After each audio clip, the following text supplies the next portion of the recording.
Welcome to Film Witch, a podcast with me, Sandy Settle, practicing pagan witch and tarot reader for over a decade and a big fan of films.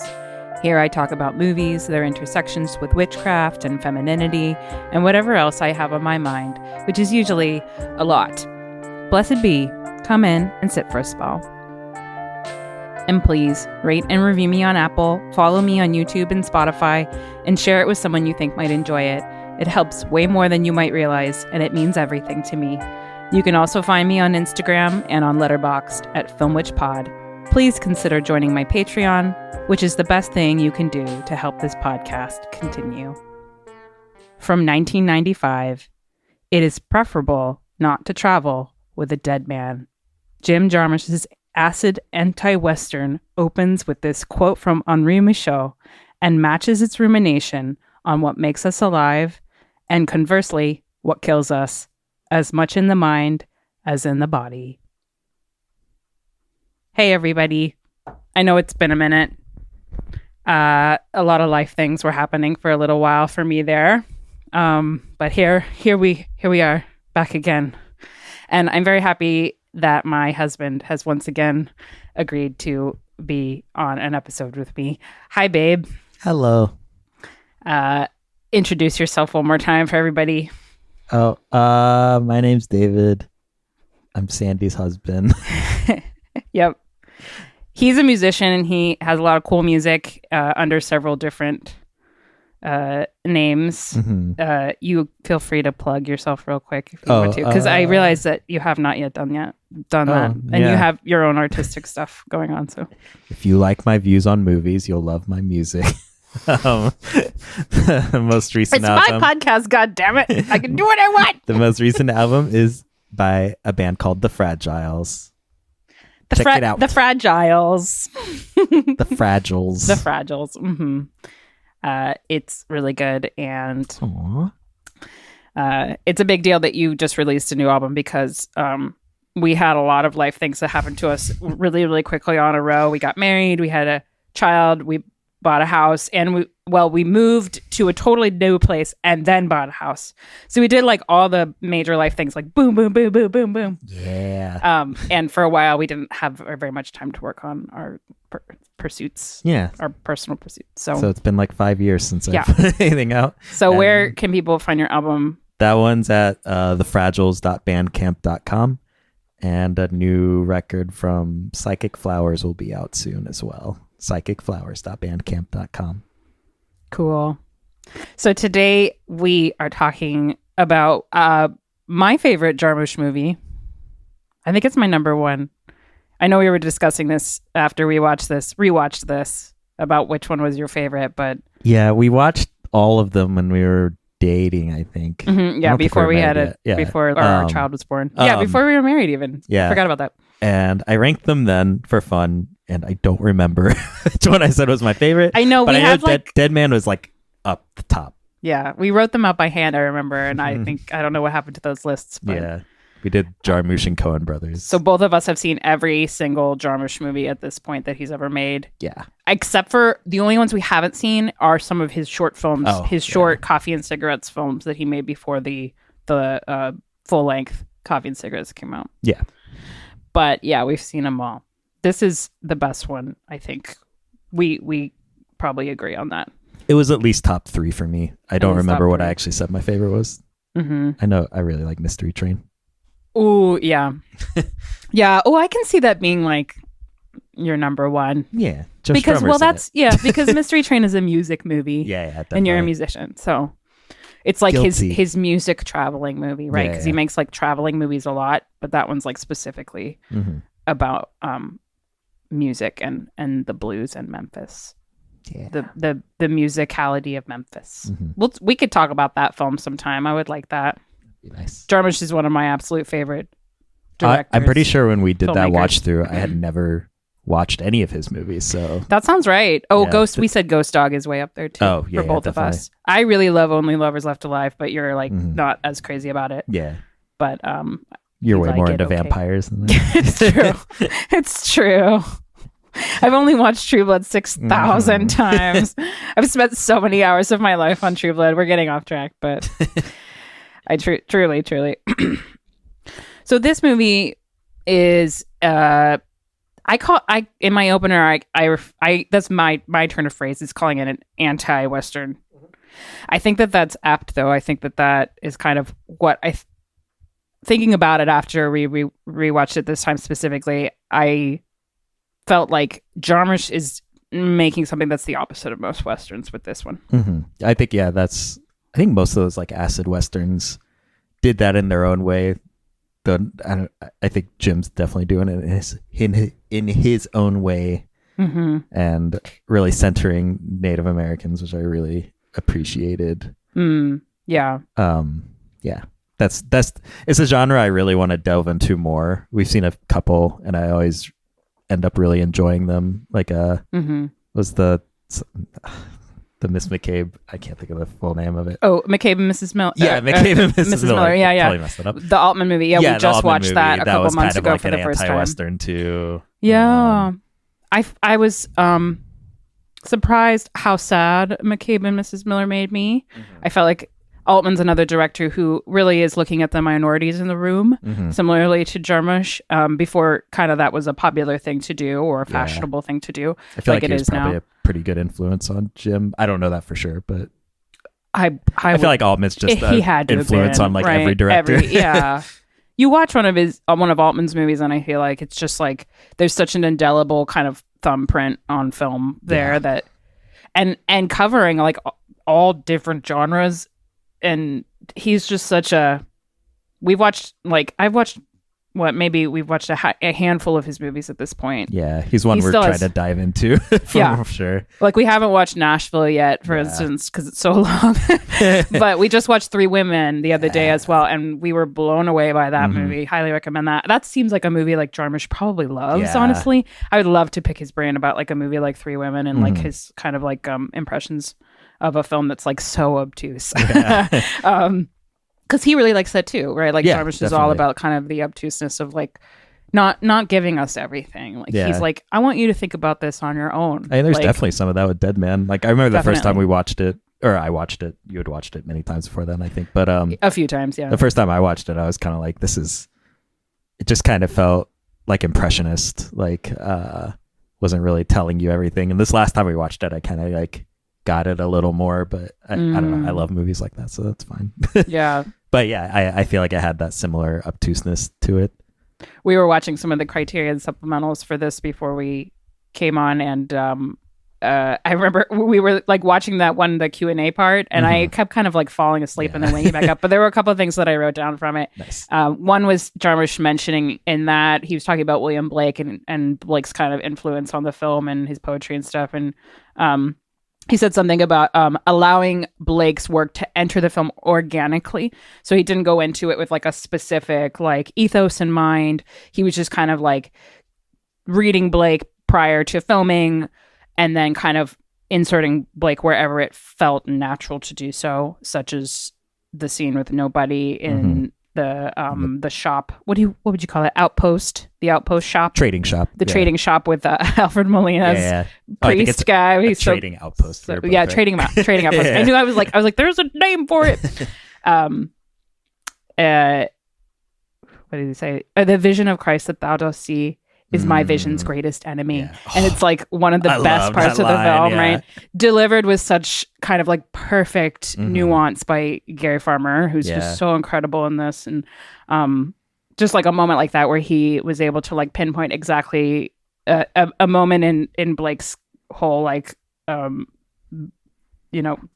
of work that would fit so perfectly into what Blake saw of, America and kind of what Jarmusch was commenting on in specifically depictions of the American West and its, colonization. Well, and I appreciated that they brought William Blake in by like saying that he got into it in boarding school. Like that was like the one thing that he really connected to. I just thought that was a really nice touch to like a way to figure that into his backstory was good.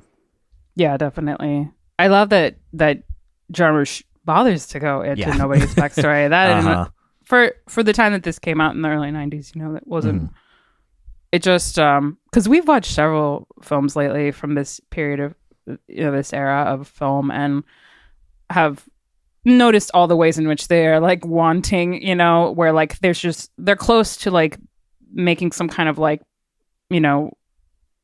purposeful or meaningful social commentary, but they're like kind of always driving right past it or like stopping before they can reach it. Yeah. But Jarmusch, he's such an example, I feel, from this time of a filmmaker who's just like so aware.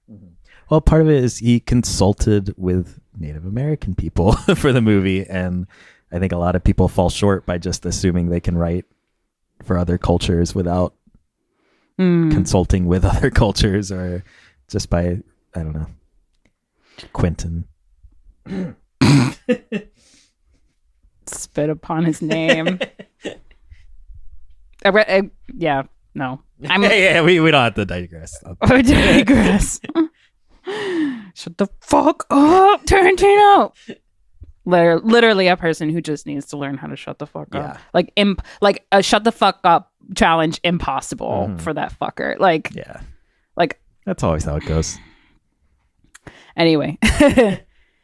Oh, another thing that Jarmusch said in that Q&A portion that you can find on the Criterion edition for this film, he describes Neil Young's music for it as perfect imperfection, which is, I think, kind of that whole thing we're weaving right now with like Blake being a huge influence on the film, like not just because the character is named after her, but also like weaving his work through it. I think that Neil's score is also very poetic, right? And kind of like, it's not really like a narrative score as much as it is kind of like ruminating on like the mood of everything. And I think that's reflected in the way that Jarmusch described that perfect imperfection. Yeah. Of poetry, right? Yeah. I always really appreciate that just with Jim Jarmusch work in general, because you can tell he came from like some sort of probably punk background with his like. Well, he was an English major at first. And then I was reading his Wikipedia, like the beginning of it the other day, just to refresh myself. But yeah, I just remember he was an English major first, and then he got into film later. Yeah. He had some really good teachers. Yeah. And that sort of thing. But it wasn't like an automatic. He didn't like go, the NYU stuff was like the secondary part of his like college education. But first he was like trying to be a writer, essentially.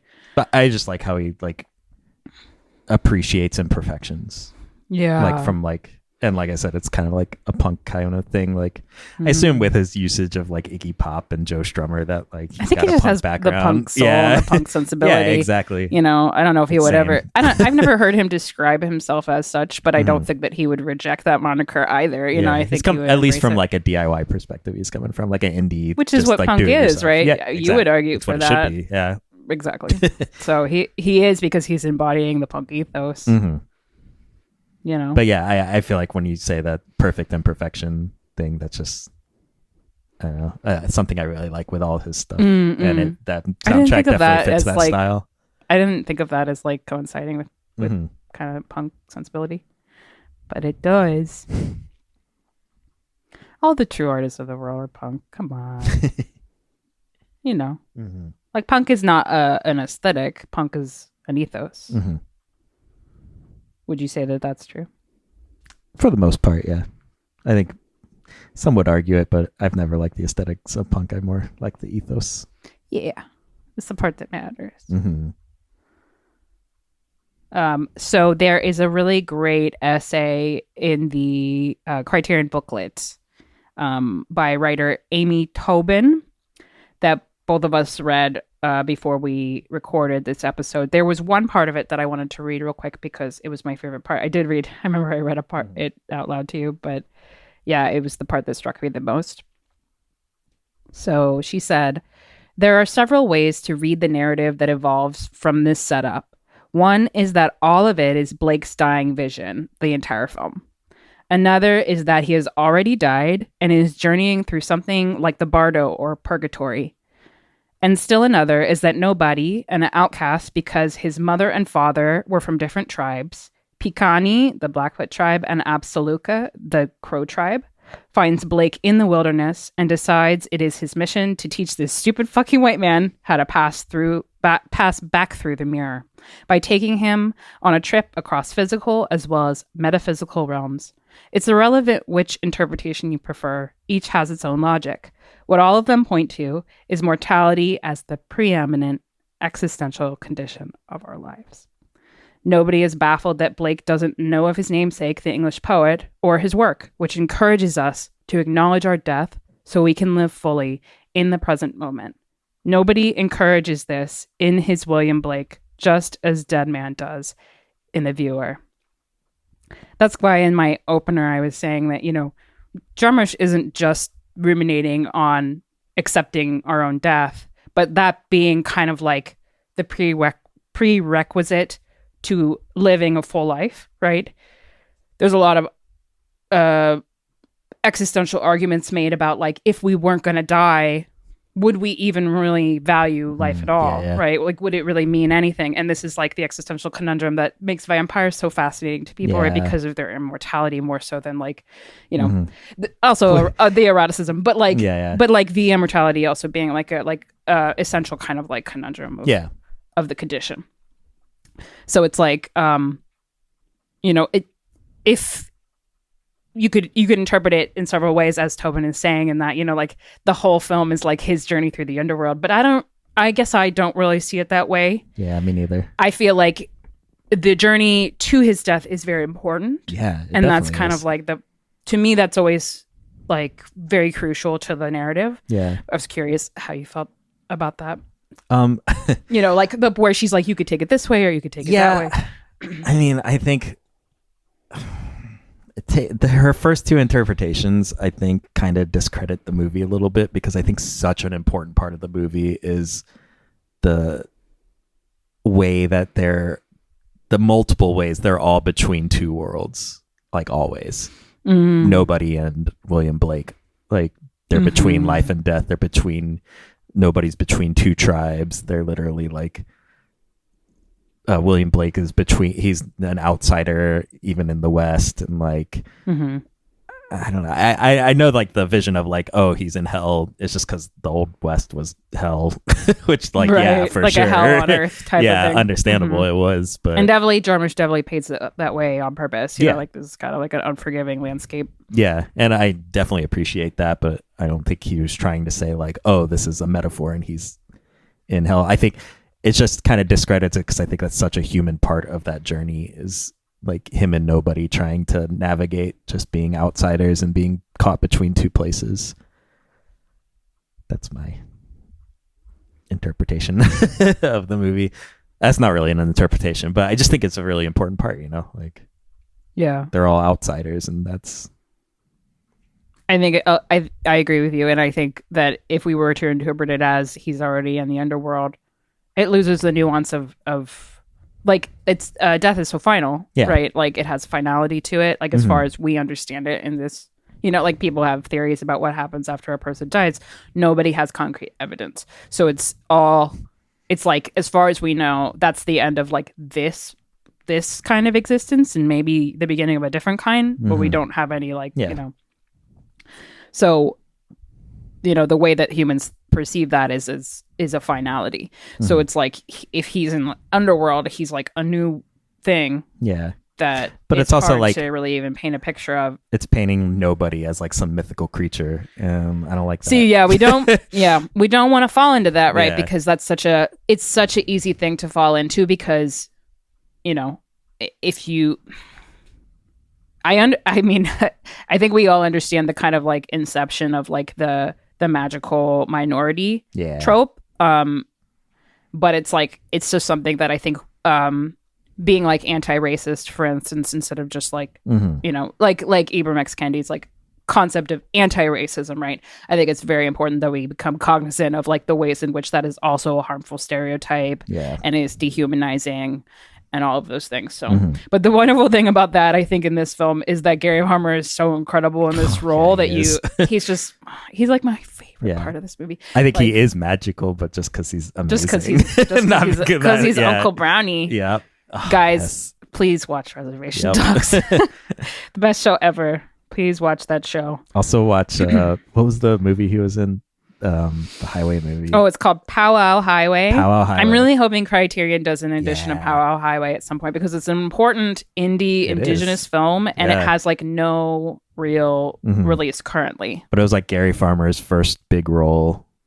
Maybe first role. I can't remember. I think so. Yeah, I think the way he was. There's a long interview with him on the Criterion that has to be watched. Honestly, I feel like that's just so good. You should just watch that. Stone. That Criterion. That would be a great. By the way, yeah, just so get that Criterion edition. Please get it. Yeah, but it's the best. I think in that interview he was saying that Jim hired him because of that movie, because he saw his performance. I think so. Movie. Yeah. So check that out. Yeah, check out that interview. Gary Farmer's the best, and he should have had way more lead roles. Definitely. Oh man, speaking of incredible Indigenous actors who needed more lead roles, Graham Greene passed away last year. Rest in peace. You need to watch Clear Cut with me, which is such an incredible film. I don't know. I just thought of that when you said that, because that's just another actor who was just so on top, like so ahead of everybody in the craft, in the acting craft, and just never really got what he deserved, I thought, as far as the accolades and everything. Put so many limits on everything.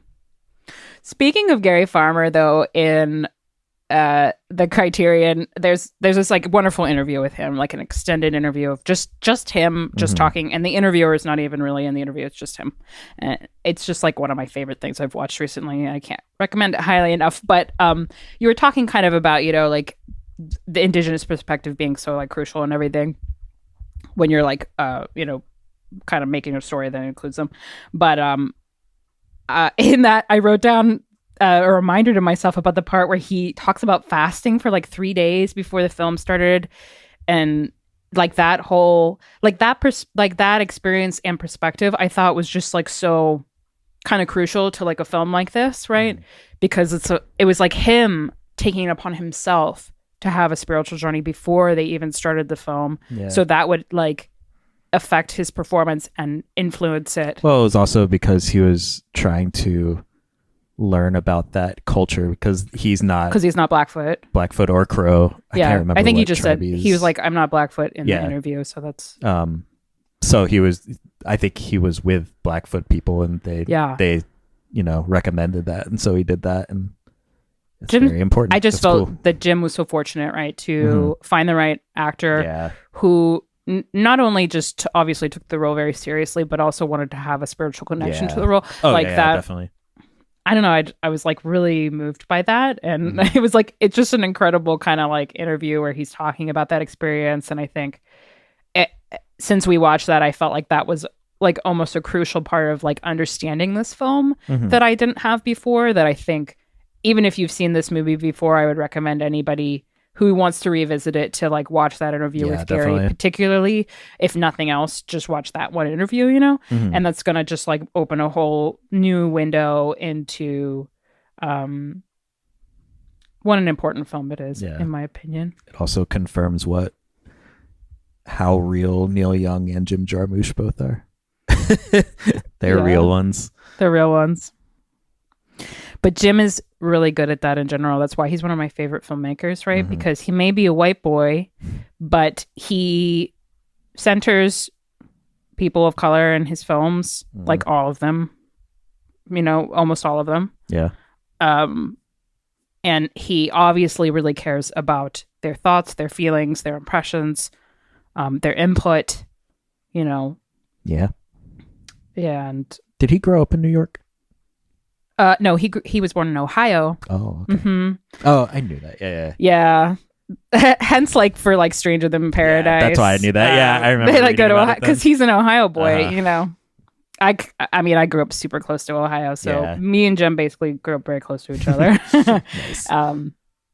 But that you can see that in his film too. I think with the way that he has such an open perspective and a love for cities, a lot of times I feel like that. I don't know if it's just because I grew up in a rural place and then moved to a big city, and the way that I was looking at everything with fresh eyes. I often feel like Jim, maybe this is just me projecting onto him, but I feel like that's often his perspective as well. It's like a very open curiosity and affection for that kind of landscape that maybe people who grew up there like don't always have. Like I'm sure some people do, but a lot of people maybe don't because they've it's just what you're used to. Yeah, I feel like Night on Earth really captures that really well. Yeah, and even his last movie, the Father, Mother, Sister, Brother, that one, yeah. I mean, it's only like 3 cities, but like, or really, Yeah. I guess it's only just the last one that's in the city. But I don't know. I thought it was cool too. Yeah, In a Night on Earth way.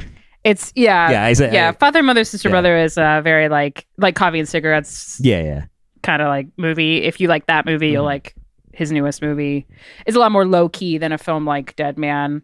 That's kind of working on a lot of things, right? And it just like much more kind of like dialed down and made very simple, kind of like some of his earlier films. It reminded me a lot of his earlier films, so I liked it in that way. But this one, in many ways, I feel like Dead Man is his most ambitious film, and I think that he really carries it like 100% and really succeeds.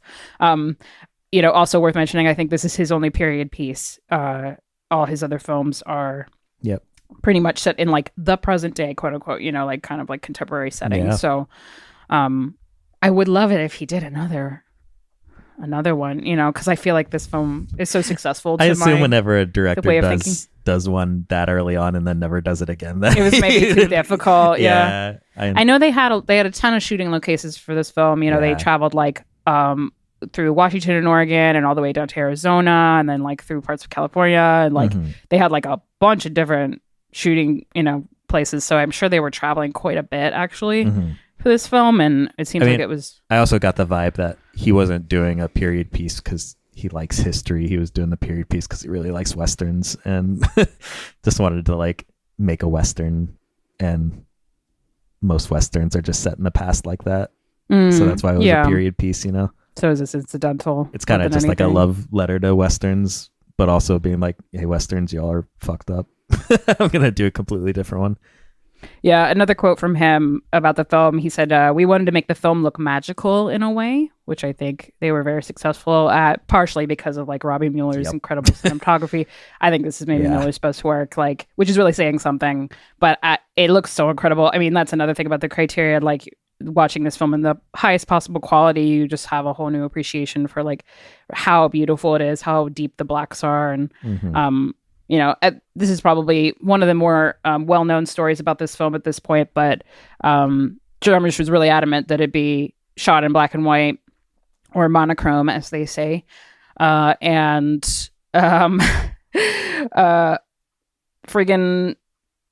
Miramax bought the rights, and I don't know about like the timeline through which this happened, because I know that like after Miramax bought the rights, like Weinstein like wanted to like re-edit the film, and he like refused and all this stuff. So I don't know also like the correlation between like piece of shit Weinstein and like this movie being in black and white. All I know is the story is that he was offered a lot more money to shoot this in color. He turned it down because he was like, no, this has to be in black and white or I'm not going to make it. And so they ended up having to make the movie for a lot less money than he anticipated getting, but you wouldn't know it because it looks amazing. It really does. That's just a Jarmusch thing, I think, is his like refusal to compromise on his vision. And it was the same way, like I said, later when Miramax bought the distribution rights for the film, Weinstein, who around this time was known as Harvey Scissorhands. That's an interesting thing that I didn't know, that I read on the Wikipedia. And it was in that essay actually, I think, by Amy Tobin. She was like, now in retrospect seems like a relatively benign moniker for that piece of shit. But he like demanded a re-edit, and Jarmusch was like, get fucked.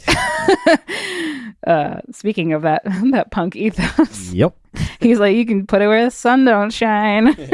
But Mueller's photography, his photography, I just think could not possibly be better for this film. And it's just a pleasure to even just like watch it. Like even to look, you could turn the sound off, I think, and it would still have a profound effect just from the way it looks. And I was thinking about that opening scene where William Blake's, where Johnny Depp's character is still on the train, and then Crispin Glover's like coal covered in soot.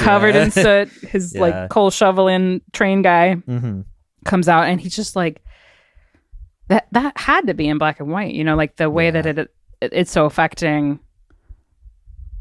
I don't know. He's like, Crispin is already like grade A weirdo, Yep. So he was perfectly cast in like this film is like full of like tiny like bit parts that are like played by well-known actors, but that's his only scene. And he's like, I always think he's like almost like he has like an oracular role in that little scene, like where he's like, he seems to know like things about what that happened later on in the film. So he's like kind of almost like a ghost from the future. Yeah. But it's great. I wrote, he's like a Cassandra-like oracle. Speaking of Blake in the future, and then I wrote post-death, ? Like speaking about Blake as though he has already died. Yeah. So I suppose that's why some people say that this could be interpreted as he has already died. But I see it as Glover's soot-covered oracular specimen is actually he's telling him his future. Yeah. I think also back then saying, hey, you're probably going to die going to the west from Ohio, you had a like 80% chance of being right. So yeah. But he's like later when you were on your back looking at the sky, like in the very end when he's in the canoe. Yeah. I always see it as he's like talking about his impending doom, his impending death. Yeah. But he also another thing, he seems to not know some things about Blake as well, which I think is interesting. He knows some things that he shouldn't know and then doesn't know other things. Anyway, great character. Probably my favorite delivery of a line in any movie is Gary Farmer's stupid fucking white man. Classic, yeah. A part we always laugh about too and like bring up later is when he puts his hat on and then kind of just like pretends like he's mouthing white man. Oh my God, yeah. White man style, where he's like, it's like just incredible. Like, I wonder if that was in the script or if that was just I would not be surprised if that was something that Gary just did. Yeah. But there was probably some version of it in the script, and then Gary kind of took it all away. It's a wonderful scene. And he reprises the role in Ghost Dog just to say stupid fucking white man again. Yeah. Right? Oh, yeah. Love it. Oh, man. I love Ghost Dog. Speaking of a film that's like it's almost surprising. Like if you watch that film without knowing anything about it and then found it was directed by a white man, I think anybody would be surprised by that. Yeah, everybody in the cast is incredible. Like Lance Henriksen plays so this like super spooky cannibal, like bounty hunter. Just incredible. He disappears into that role. I don't think I ever really registered that was Lance. Same. I didn't realize it until we were watching this. He's time. such an incredible actor. Yeah. Everything I've seen him in. for sure. Yeah. He's like my favorite part of Near Dark. You had me on the last time we were doing for Pumpkinhead. He's the best part of that movie. Yeah. I mean, the puppet's really cool in Pumpkinhead, but he brings so much like weight to that role. That would be just like a cheesy B movie if he didn't elevate it to that extent. He's like I was saying a second ago, he's my favorite part of Near Dark as well. Did you watch that one with me, Catherine Bigelow's? Yeah, because like everyone's always like Bill Paxton, Severin, it's like, and I was like, of course that is impossibly cool, but like Lance really anchors the vampire stuff to me. Like he's so like kind of this haunted figure that like no longer has his humanity anymore. And this role actually in Dead Man is very similar to that. That's very interesting. Yeah. I didn't really make that correlation before between those two characters, but he would be incredible in like a Cormac McCarthy. I don't know how old he is these days. Yeah. Like how old is Lance? Is he like still doing? Gotta be pretty old. Is he still doing films? I just feel like he's like he should have maybe been in No Country for Old Men and isn't for some reason. Maybe they just couldn't find a role for him. But he's just one of those actors like meant to like be in kind of that super dark kind of atmosphere of like a Cormac McCarthy. You just looked it up, right? And he's what, 86 now? 86, yeah. And he just did a movie last year. No, he was just at Comic-Con last year. Oh, he was at Comic-Con. Yeah. Well, if they gave him a role where he could sit down. Yeah. He could be the who's the old cowboy in Dead Man? The old cowboy. The the guy who like hires William Blake, but then Robert Mitchum. Robert Mitchum, yeah, he could be the Robert Mitchum of the next movie. Jarmusch pulled Robert Mitchum for this. Incredible. There's a lot of good stories about. They're making a Cormac McCarthy movie. I was just reading about it the other day. They are making Outer Dark into a movie. Oh, really? Yeah, and it has Jacob Elordi and Lily Rose Depp. That's so gonna be an interesting movie to make. Yeah, so they're making that one. That's a harsh book. That seems like akin to Blood Meridian, like an unfilmable book is what they call Blood Meridian. I'm like surprised that they're doing Outer Dark, but good luck with that. I think they said that about The Road too, and then I don't know if that movie's any good. I've heard it's not as good as the book. I have not read the book, but I mean, it's a miracle No Country for Old Men is as good as the book was. The bros, better than the book, I think. The bros, as Oscar Isaac called them in his Criterion Closet the other day, need to get on another Cormac McCarthy, in my opinion, because I don't think they've just flexed so hard on that. I think once you delve into one Cormac McCarthy for your psyche, that should be it. Yeah. Oh, they're like, no more. No wonder Ethan just went to like make like queer, lesbian comedies with his queer wife. Yeah. Like, everybody leave those movies alone. He's having a good time. Mm-hmm. We love Margaret Qualley. Oh, I wrote here, we love Exhibit or Nobody's story of diaspora and rejection from his own people. Just such an important thing, I think, that's included in the film. And also, I think further illuminates Jarmusch talking about Nobody being the other protagonist. Yeah. He specifically refers to him as the other protagonist, right? The second protagonist. He and William are both the protagonists of the film. So, But you were reading, I have the VHS of this film. And what did you say to me the other day that you were looking at it? Yeah, I was looking at it, and I'm guessing this is from like 95 when it came out. Mm-hmm. And I'm assuming Miramax wrote the blurb, and they don't even mention Gary Farmer. They have like one line about his character, and they just say he's like a traveling, like wandering eccentric or something like that. It doesn't say anything about him being Native American or Gary Farmer at all. And it's so frustrating because that is like, it's the most important character in the movie to me, like even more so than William Blake. Yeah, to me too. It's just frustrating 90s racism. There's a lot of it. Yeah. It's a thing that I think Jarmusch probably did. I don't know if he did it fully consciously, but definitely subconsciously. Because there's tons of stories in, like Hollywood history of them simply not greenlighting films that have people of color for their protagonists. Mm-hmm. And I was just telling you about an essay by Pop Culture Detective on YouTube the other day where he was talking about how for a long time it's been mandated that they have a sympathetic white character in films that feature predominantly casts of color, such as you can see this in Black Panther, for instance. Martin Freeman is in that movie solely to be a sympathetic white character, because according to what Hollywood has dictated is that white audiences won't be able to see themselves in a movie that doesn't feature someone who is a nice white person. Which is why he argues Sinners is so important. Yeah. Another reason why it's so important is it does not feature a sympathetic white character. Sorry, what were you going to say? I was just going to make a snide remark about Pocahontas because we just watched that the other day. Worth mentioning, I think relevant they made to this a really bad person into a sympathetic white character. Absolutely. So. David had never seen the Disney Pocahontas before, a movie that I've seen probably like 25 times in my life, and saw in the theater when I was 7. And it had been a while since I revisited it. Mm-hmm. And this was your first time ever seeing it at 40. Yeah. Easier for me to criticize for sure. Yeah. I could see all of the reasons why it's awful, this time more clearly than I think I ever have. Yeah. At this point in my life. Yeah. But I also have like a deep attachment to like the Pocahontas character in that film because I it was such an impression on me so young that I really do think she was kind of my bisexual awakening. I don't know if you could argue, maybe 7's too young to have any kind of sexual awakening, but all I know is that like I was like, I want to like be her, like I want to be her friend, like, and I was so like overwhelmed by like the way she made me feel. Yeah. At 7, I was 7. So I have that's like kind of irrevocably tied to my relationship with that film.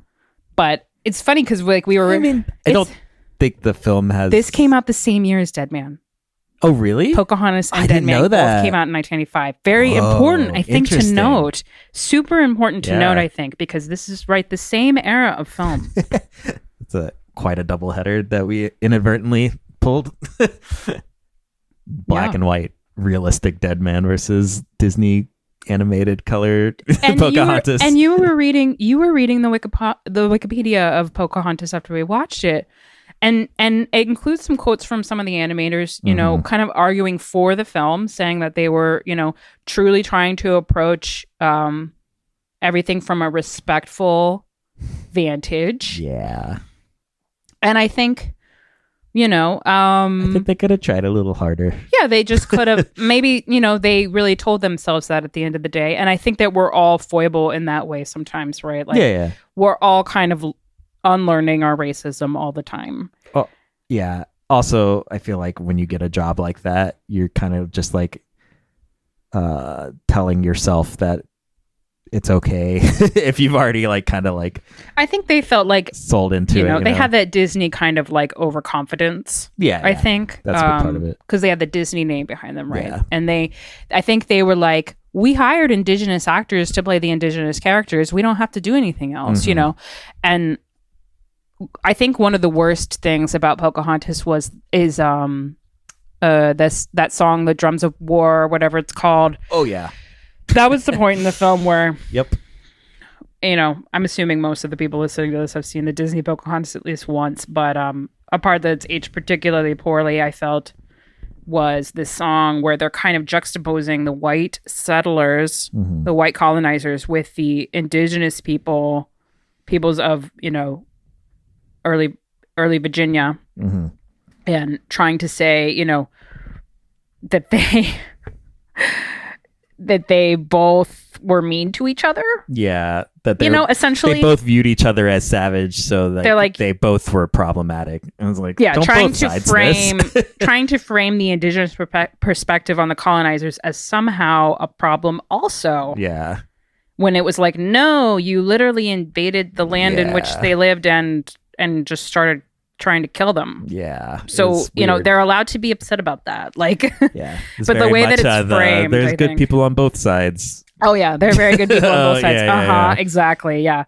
That's the Disney. That's probably the most glaring, most egregious like fuck up in that movie to me. There's lots of different examples, but that's maybe like the worst is once more falling into this pitfall of like portraying, the indigenous peoples of the land as somehow wrong or somehow violent or somehow like we all just need to love each confused other. Or something, when it's like, I don't think they were confused about it at all. Like, it's just like it's a very interesting take on all that.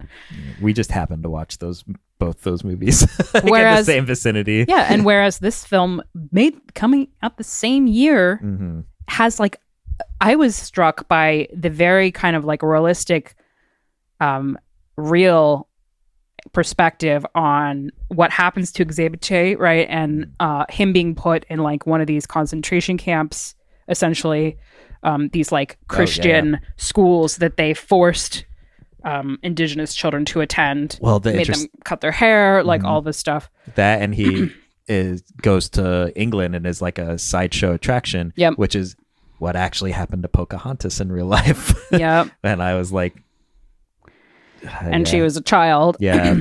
I didn't realize those came out the same year. That's so interesting. Yeah. And that's something that I feel like is still being reckoned with in mainstream culture. I watched a documentary that was nominated for an Oscar last year called Sugar Cane that is really incredible. It's very dark. It's very difficult to watch, but I highly recommend it if you feel like you have the stomach for it. It takes place in Canada. So it was one of these reform schools that was in Canada called Sugar Cane. And it's the indigenous filmmaker who made it. His father is a product of one of these reform schools. His mother attended it and became pregnant as a child. And this was not known to him until much, much later when she was an old woman. So it's his son making the film, right? Yeah. And him trying to understand his history, right? Like him trying to understand where he even came from, what even happened to his ancestors, like, because they weren't able to talk about it, like, truthfully in the context of the family for a really long time. So extremely heavy, but, important. Just a film that, like, left me speechless. Like, I was like, I don't, I felt absolutely just, like, knocked to the ground by it. But super important and crucial, kind of like an extension of like what Jarmusch touches on very lightly in this film with Exhibit A, right? Like there's like a whole traumatic history for Indigenous peoples when it comes to that dehumanization, right? But the fact that he was bringing this up in his film in 1985, I think, is a touchstone moment in film, for Indigenous peoples. So it's worth noting. Also, worth, kind of an extension of that is that I think this is also a horror film in many ways, at least in some scenes, right? More so than maybe some of Jarmusch's other movies. I feel like this has like quite a few scenes that we could classify as horror. Particularly anything having to do with Lance Henriksen's character. Because there's like that scene where he's like eating the guy's arm, Yeah. But I wrote, like all good Westerns, it is also a horror film sometimes. Yeah. Because I was thinking of No Country for Old Men, and kind of just like the film for sure. Yeah. And the whole mood of it, is kind of like, it's not like horror in like the like most extreme sense, but it has a lot of kind of like horror elements as far as like the existentialism goes and like dealing with death, kind of head on, and that kind of like more like psychedelic horror aspect of it. Anyway, I'm always trying to make everything into a horror film. Yeah. Nothing wrong with that. We're watching What About Bob right now, and that's pretty much a horror film. Oh yeah. It's not. It's a comedy. But... It's a black comedy. Yeah. I love What About Bob. Could easily be a horror movie. Just change the soundtrack up and it's a horror movie. What makes What About Bob a horror movie is that kid grew up to be a Republican. Yeah. Yes, that kid, the little boy in that movie. Not to mention the problematic two main stars as well. I know everything about that. But it was directed by Frank Oz. Yeah, I love Frank Oz. We're getting sidetracked again, but Anyway, we're married. We're married. We're gonna get sidetracked. Okay, so Dead Man's also a black comedy though, because like the scenes with Gary, he's doing some very deft comedy in some of those scenes. Like when William Blake like comes upon him and he's like making love to the lady, like, and it's just like he makes it funny, he makes it sexy, he makes it interesting. He just every time Gary's in the scene, I'm just like totally riveted. Yeah, by whatever he's doing. Makes me want to watch Red Dogs again. Yeah. Johnny's actually a really good straight man to him in this movie because he's just bewildered the whole time. Yep. He's like, I don't understand what's happening to me. Like Johnny Depp's actually quite good at that. We're just being kind of like confused. Yeah. But yeah. I appreciated that it's not coming from like an othering perspective. He's not like, this weird indigenous person. Like he's just this is just a character, and this is... He's just like flabbergasted by whatever's happening to him because he doesn't understand what's going on. Like, but I just appreciate that. But in a very quiet way. Like he's like very observant in the whole thing. I guess that's another reason why some might argue that, he's kind of already passed because he's like just kind of observing everything. But I think that's just maybe like the character, like his nature is like kind of a mild one, and he's been thrust into this otherworldly experience on the path to his end. So at the end of the film, I just wanted to talk about this real quick because it's so affecting and memorable. Nobody takes William at the very end of the film to a Maka village, and you were just telling me this is a tribe that is around like the very northernmost part of Washington State. Now they are. That's where the reservation is now. Back then, maybe they had more land on the whole. But maybe they were like in Canada a little bit, or maybe they still are. Yeah, but they're on the Pacific Ocean. I think that's the most important thing because that's where their journey ends. Yeah, he's like kind of sent out into the ocean. This scene is just so affecting, though, and it features, they're kind of the decorative village. Yeah, you the know, sweat lodge looks so this amazing. incredible sweat lodge Yeah. that like is wings that open. I remember up. the first time we watched that movie. That part just really got me. Like, Mhm. I just so can't think of majestic. another film that features a scene like that. Yeah. That I have watched. You know, so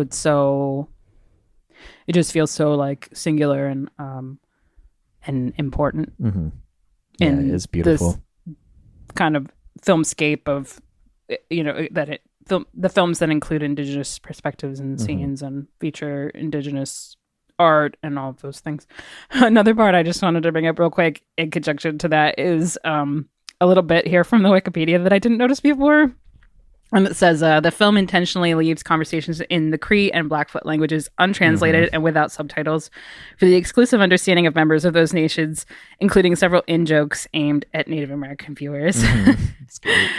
Also, Gary Farmer is Cayuga. Okay. From the First Nations. So I thought that Because was he's important. Canadian, right? Is he? I think so. I think he mentioned that All in the his coolest interview. people. All the coolest, yeah. I guess all the First Nations are Canadian. Oh, right. Yeah, First Nations is a term used to identify Indigenous peoples in Canada who are neither Inuit or Métis. So, whoever is not part of those two particular subsets of Indigenous people. All the cool people are Canadian. A lot of the cool people are Canadian. Yeah, not all Canadians are cool people. Not all Canadians. I realize so many actors lately are Canadian, though. Oh, yeah. Yeah, it's true. Oh, it's just like, yeah. I'm just like really hating on America lately, you guys. Understandable. There's a Canada. Oh, we don't have to get into all that. I'm like, they were very close to being like us. I know that as evidence from the documentary I brought up, which takes place in Canada, right? That's a Canadian documentary, but I'm not. Yeah, I'm just like, let's start over, guys. Scrap it, toss it in the trash, and start from square one. Yeah. But at least, I mean, Jim is American. I know he wants to move to France, though. He's like sick of this. Yeah, he's such a jaded old man at this point. I don't blame him. Yeah, I don't blame him. But I hope he can do whatever he wants to do because I love him. I love the man. But yeah, that's also. It's funny. Like I didn't really register that. Just leaving those scenes untranslated. Mm-hmm. Yeah.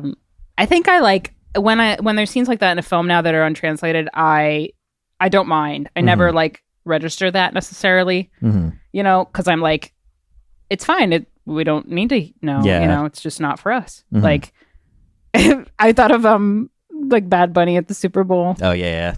You know, it's like it's okay. It's like you can still groove. Yeah. Like, you know, music is a universal language. But yeah, we love that in 1995 that he was like, this is for the Indigenous people in the crowd. You know, like that's so great. Like, love you, Jim. Love you, Another Jim. reason Miramax probably hated it, but They're like, you have to put subtitles in. Jim's like, eat my butt. There's no fanciful woodland creatures. What the fuck? Sorry, that's a Pocahontas thing. They're like, where's the magical where's the magical raccoon? Where's the spirit willow tree? There were two of them in Pocahontas. It was overkill. Yeah, she has two sidekicks. Yeah, a hummingbird and a raccoon. Oh, and the Willow, and Grandmother Willow. Yeah. I didn't mind Grandmother Willow. She's cool. Yeah. Sorry, we're digressing.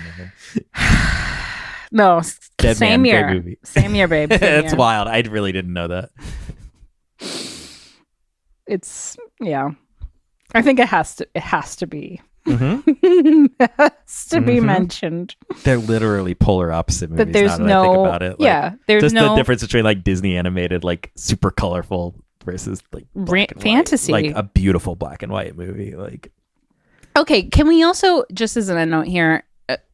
Can we say that maybe it's not a good idea to take a real story and make it into a fantasy, right? Especially if it involves Indigenous people who have been like continually subjected to the violence of colonialism. That in and of itself, I think, is maybe. and also if you have to avoid. rewrite documented history to do it, bad idea. Yeah. And I'm saying this as a person who really loves a lot of the aspects of Terrence Malick's The New World because it's really beautiful. But like the story itself is maybe one that we need to put to bed. you know, unless an indigenous person is making the film. Mm-hmm. And if in that case, it's like, that's going to be a hard to watch film because the reality is not something that you probably want to look at. Yeah. You know? So I don't know. If you want the reality of it, I highly recommend that documentary Yeah, there you go. that I brought up. It's really, really beautiful. It's incredibly beautiful, but like just devastating.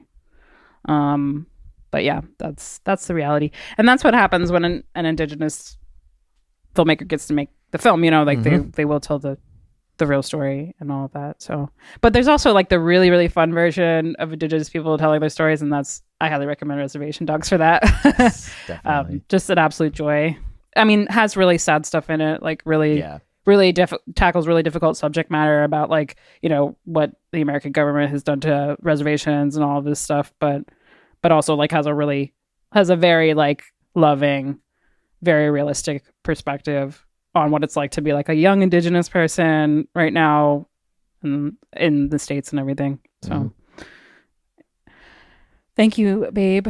You're welcome For being in this episode with me. I'm so glad we finally got this recorded because we've just been doing a bunch of stuff lately and it's been honestly quite difficult to pin down some time to do this, but it was nice to do it. Hooray. Yay. And on that note, as above, so below, and peace out until next time. This podcast is produced by David Settle. He also made the music.